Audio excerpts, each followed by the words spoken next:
Azalia kelak. Dea Aprilia. Aisyah. Fajar Ardiansyah. Gilang Jandriansyah. Ibnu Sina. Iqbal Isnan. Apa? Tania Sabrina. Fahmi Reza. Muhammad Arfan. Muhammad Zulfikri. Nadia Holiria. Yuda Fernando. Zivana Keisha. Oke. Pelajaran apa kita hari ini? Fik atau informatika. Nah, materinya adalah apa materinya? Berpikir komputasional. Sekali lagi apa? Berpikir komputasional. Berpikir komputasional. Ada yang tahu apa itu berpikir komputasional? Ada yang tahu? Nggak tahu? Oke, karena nggak tahu maka Ibu jelaskan aja ya. Berpikir komputasional. Berpikir itu apa? Menggunakan otak. Berarti berpikir itu cara otak bekerja. Komputasional itu sama dengan diambil dari komputer, compute. Artinya menghitung apa? Ya betul Aisyah, artinya menghitung. Jadi kalau diterjemahkan satu-satu berarti cara untuk menghitung. Nah, jadi pengertiannya adalah konsep berpikir komputasional. Nampak ke belakang? Nampak ya? Berpikir komputasional atau computational thinking adalah konsep bagaimana menemukan masalah yang ada di sekitar kita, memahaminya, kemudian mengembangkan solusi yang inovatif dengan bantuan perangkat teknologi komputer. Artinya berarti bagaimana cara kita menemukan suatu masalah, apapun masalahnya, terserah entah masalah apa aja. Oke? Kemudian bagaimana cara kita memahami masalah tersebut dan bagaimana cara kita menyelesaikan masalah tersebut dengan menggunakan perangkat teknologi komputer. Dengan menggunakan perangkat teknologi komputer. Nah, cara menyelesaikan masalahnya itu dengan sebuah solusi yang apa itu bahasanya? Solusi yang inovatif. Ya. Jadi, cara berpikir komputasional itu menyelesaikan sebuah masalah, kemudian mencari solusinya dengan sesuatu yang inovatif menggunakan perangkat teknologi komputer. Berpikir komputasional mempunyai 4 kunci pendekatan. Yang pertama ada dekomposisi, yang kedua ada pengenalan pola, yang ketiga ada abstraksi, dan yang terakhir ada Oke, coba si Dea, mana Dea? Apa aja tadi yang 4 itu? Hah? Apa? Oke. Oke, ibu lagi. Berpikir komputasional itu mempunyai 4 teknik kunci. Apa tadi yang pertama? Dekomposisi. Oke, pengenalan pola. Abstraksi, dan yang terakhir? Oke, algoritma. Nah, kita akan membahas yang keempat itu satu per satu.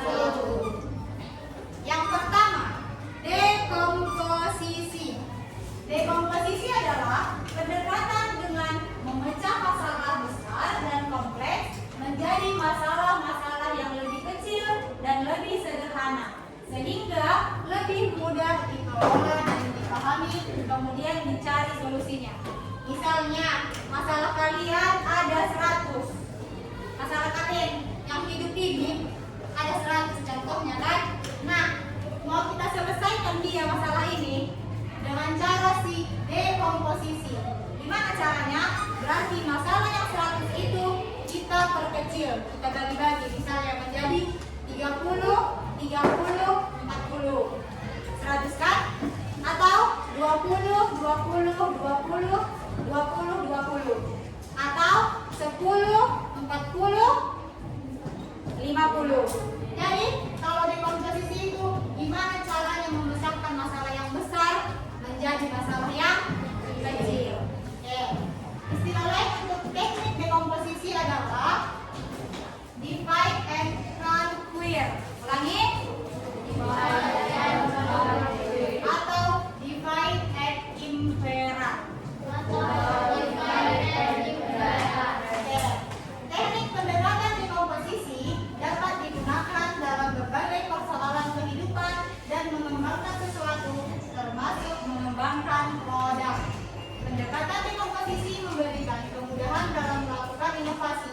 Ketika mengembangkan solusi atau produk, kita dapat melakukan atau menambahkan perubahan-perubahan yang akan memberikan hasil yang lebih baik dalam penyelesaian permasalahan atau pengembangan produk. Jadi, itulah dia kalau dekomposisi, memecahkan masalah yang besar dan kompleks menjadi masalah yang lebih kecil dan lebih sederhana, sehingga lebih mudah dia dikelola, lebih mudah dia dipahami. Kalau misalnya tadi 100 masalahnya, susah dia memahaminya, tapi kalau udah diperkecil, lebih mudah kita memahaminya. Paham? Oke, itu dia dekomposisi. Yang kedua apa tadi? Yang kedua apa tadi? Pengenalan pola. Pengenalan pola adalah teknik yang mencoba melihat kesamaan pola-pola atau karakteristik tertentu dari suatu permasalahan yang ada. Masalah yang memiliki karakteristik sama memberikan peluang untuk menggunakan solusi yang sama. Kesamaan pola juga membuat kita atau komputer dapat menemukan dan memberikan solusi dengan mudah. Jadi, pengenalan pola ini, misalnya masalahnya itu ada A, B, C. Tapi A antara A, B, sama C yang mirip-mirip itu misalnya si A sama si B, si C tambah lagi misalnya si D. Jadi kita gabungkan yang hampir mirip. Tadi kan yang mirip si A sama si B, si C sama si D. Kita gabungkan kalau mereka berdua. Jadi antara masalah kita ada 4 jadi 2. Kita gabungkan si A sama si D. Kemudian kita cari solusi antara si. Jadi kita ubah namanya jadi si X sama si Y, ya kan? Contohnya gini.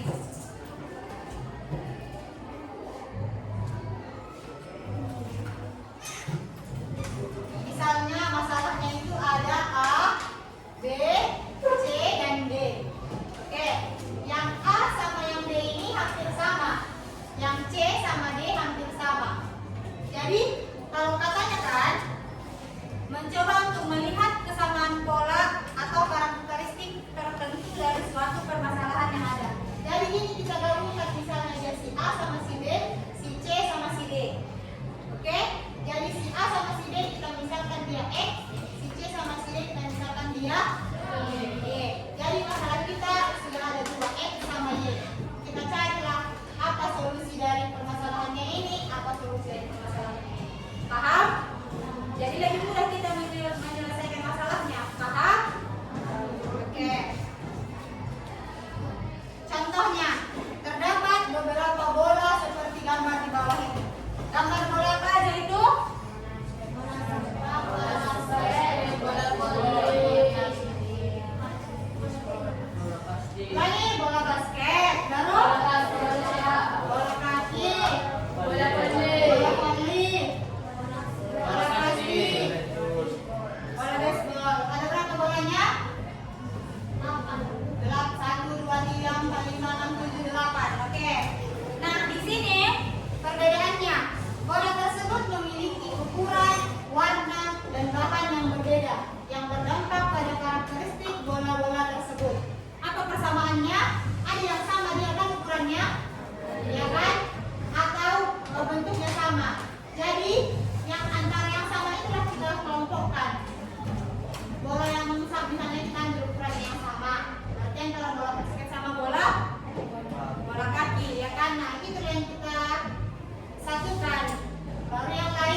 dihilangkan dari pengamatan.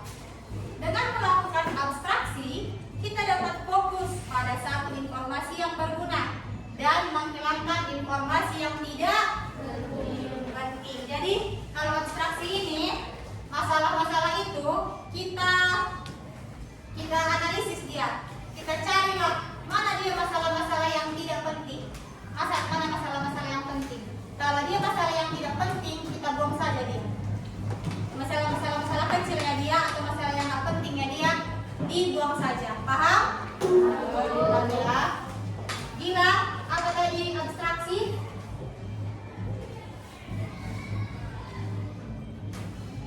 Teknik untuk menemukan informasi yang penting dan informasi yang tidak relevan dengan berfokus pada informasi yang penting dan berguna serta mengabaikan detail-detail yang tidak berguna. Oke. Arman, paham tentang abstraksi? Paham? Oke. Paham semua tentang abstraksi? Itulah dia kalau si abstraksi. Contohnya, kita ingin membangun model matematika untuk menggambarkan perilaku bola. Kita dapat melakukan dekomposisi dengan cara membagi beberapa karakteristik bola. Pada proses pengenalan bola, kita dapat melihat bahwa bola-bola yang memiliki kesamaan bentuk. Selanjutnya, pada tahap ini, abstraksi ini, kita akan melakukan proses abstraksi, yaitu menyaring informasi yang penting dan membuang informasi yang tidak perlu. Ya, menyaring informasi yang penting dan informasi yang tidak, dan menyaring informasi yang penting dan informasi yang perlu dibuang. Oke, untuk membuat model matematika, maka informasi akan ukuran, warna, dan desain tampilan bola tidak terlalu penting. Yang penting hanyalah bahan bola. Jadi, katanya kan, kalau ukuran, warna, dan desain itu tidak penting. Yang penting itu hanya bahan bola. Informasi, ukuran, warna, dan desain itu berarti kalau yang tidak penting tadi dibuang. Berarti si ukuran, warna, dan desain tampilan bola itu dibuang, dan bahan bola yang hanya kita masukkan ke dalam abstraksi. Paham? Paham? Dennis, paham? Jangan ada yang tidur. Dengarkan penjelasan ini. Yang terakhir, yang keempat, apa dia? Algoritma atau algoritma. Apa dia itu?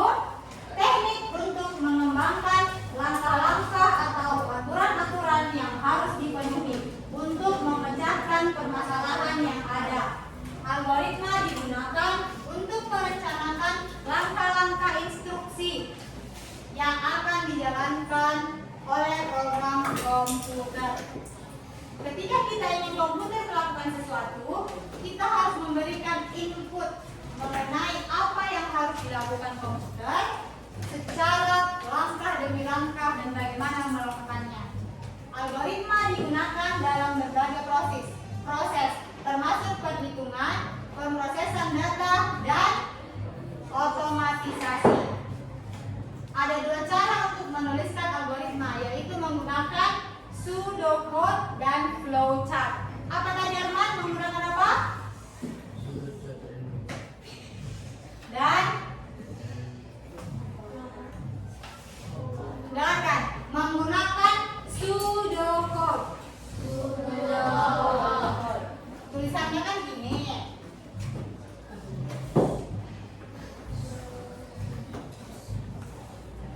Dan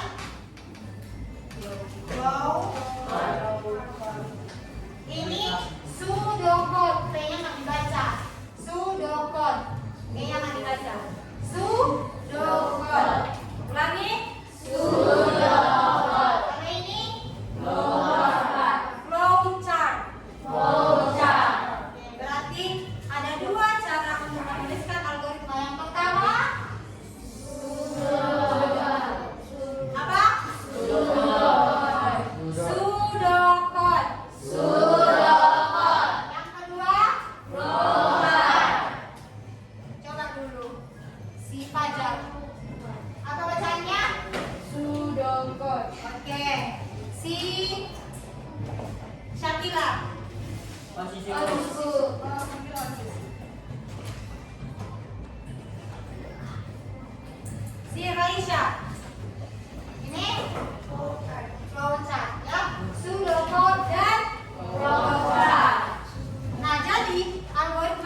Bapak Ibu? Algoritma itu langkah-langkah. Kayak misalnya kayak di bahasa Indonesia ada kan procedural text. Masih ingat? Nah, procedural text itu kan teks yang berbentuk langkah-langkah, ya kan? Nah, sama dia sama di informatika juga ada namanya algoritma. Itu langkah-langkah atau aturan yang harus dipenuhi untuk memecahkan suatu masalah. Jadi algoritma itu ada langkah-langkahnya, misalnya 1, apa ada langkahnya, 2, apa langkahnya, 3, apa langkahnya, dan seterusnya. Itu dia kalau si algoritma. Tadi kan ada menggunakan pseudocode dan flowchart. Kita bahas yang flowchart. Flowchart itu adalah diagram yang mewakili kumpulan dari instruksi-instruksi. Flowchart umumnya menggunakan simbol standar untuk menggambarkan instruksi yang berbeda. Ada beberapa aturan untuk menggunakan tingkat detail dalam flowchart.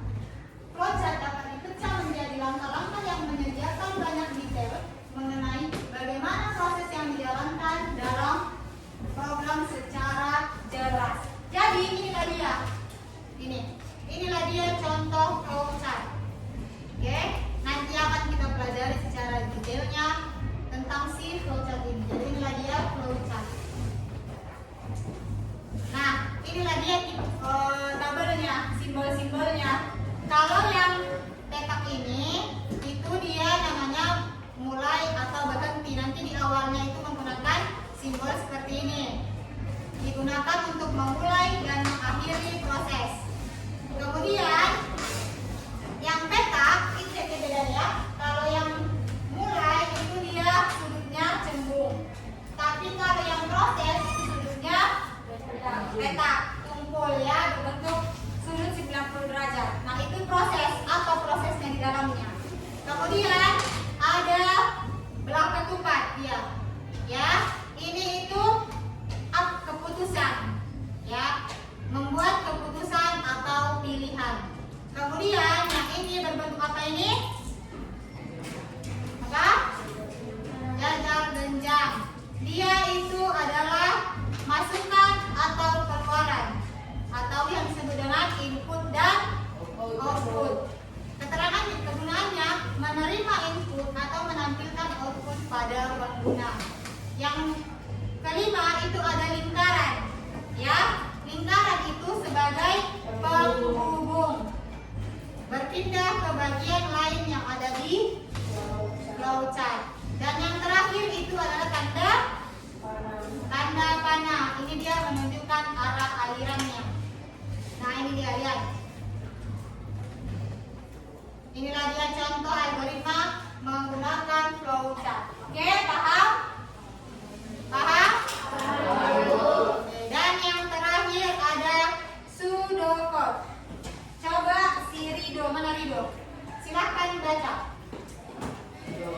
Pseudocode adalah rangkaian instruksi yang menggambarkan langkah-langkah untuk menyelesaikan permasalahan. Pseudocode bukanlah sintaks program dan tidak terkait pada bahasa program tertentu. Oke, berhenti. Lanjut si Ervan. Menulis pseudocode sama dengan menuliskan bahasa pemrograman tiap baris algoritma. Menulis dalam barisnya sendiri dalam rangkaian perintah-perintah. Perintah-perintah dituliskan dengan huruf kapital, variabel ditulis menggunakan huruf kecil dan pesan-pesan dalam kalimat. Oke, nah inilah dia si pseudocode. Kalau si pseudocode itu jadi dia seperti kata-kata. Dia kayak bahasa pemrograman, tapi dia bukan menggunakan bahasa pemrograman.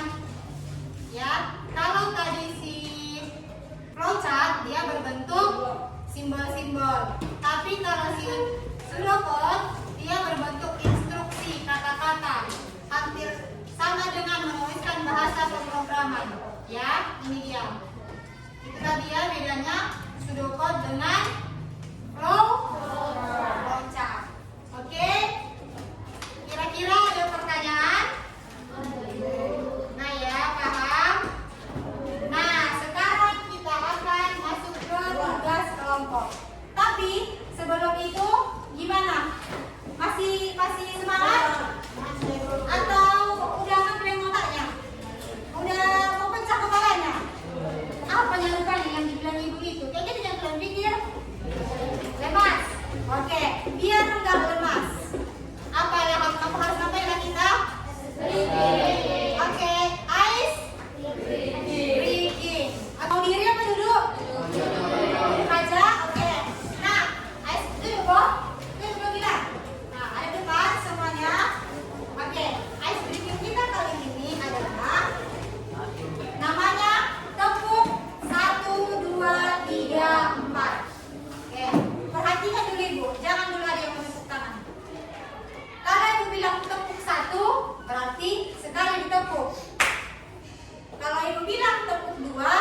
berarti 2 kali ditepuk dengan cepat. Kalau ibu bilang tepuk 3, berarti 2 kali cepat, 1 kali lama. Oke? Kalau ibu bilang tepuk 4, berarti 2 kali cepat. 2 kali cepat. Paham? Oke, coba kita tes ya. Regangkan dulu tangannya, biar nggak kaku kali. Regangkan dulu tangannya biar nggak kaku kali, oke? Silakan bilang, regangkan dulu tanganmu. Dennis, regangkan tangannya, oke? Siap? Siap? Bersedia? Bersedia? Oke, tepuk 1, tepuk 2, tepuk 3, tepuk 4. Oke, udah paham ya? Sekali lagi percobaan. Tepuk 1, tepuk 2, tepuk 3, tepuk 4. Oke, masih banyak salah. Oke, kita mulai. Ya, kalau misalnya salah, maju ke depan, dia yang memimpin. Ya, bisa? Jadi jangan salah ya. Bersedia? Siap? Siap? Oke. Tepuk 1. Tepuk 1. Oke, maafkan. Sekali lagi. Tepuk 1. Tepuk 3. Oke, lumayan. Oke. Tepuk 2. Maju. Maju lawan. Sekali lagi.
sederhana.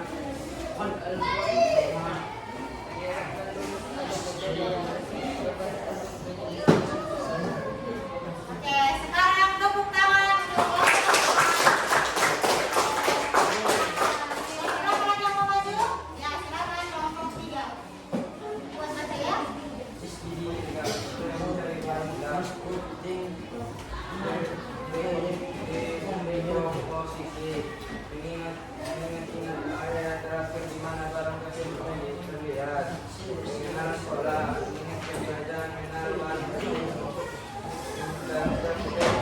Suaranya.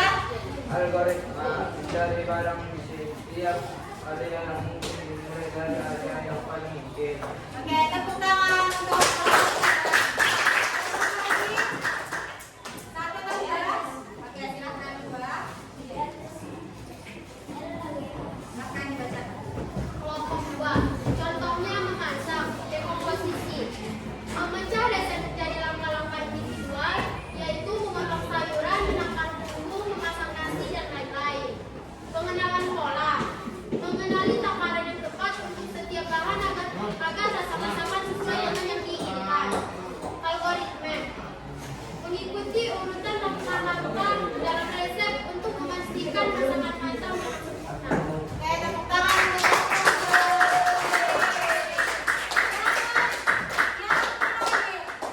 kelas 1 is kelompok 1 akan maju. Dalam bersatu keluarga. Kelompok 1 yang pertama merencanakan perjalanan liburan.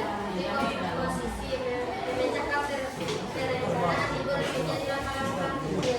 Menentukan destinasi, membuat tiket, memesan dekorasi, membuat jadwal perjalanan dan lain-lain. Pemilihan pola, identifikasi pola dengan harga tiket pesawat atau promo hotel untuk mendapatkan penawaran terbaik. Algoritma menyusun jadwal perjalanan yang efisien dengan mempertimbangkan jarak antara tempat wisata dan waktu tempuh. Oke, silakan tepuk tangan. Nah, jadi lo paham ya apa itu berpikir komputasional? Sudah paham? Nah, kalau sudah paham, jadi ibu ingatkan sedikit lagi ya. Kesimpulannya dari berpikir komputasional itu adalah konsep bagaimana menemukan masalah, memahaminya, dan menyelesaikannya dengan solusi yang inovatif dengan sebuah perangkat teknologi. Oke, paham ya?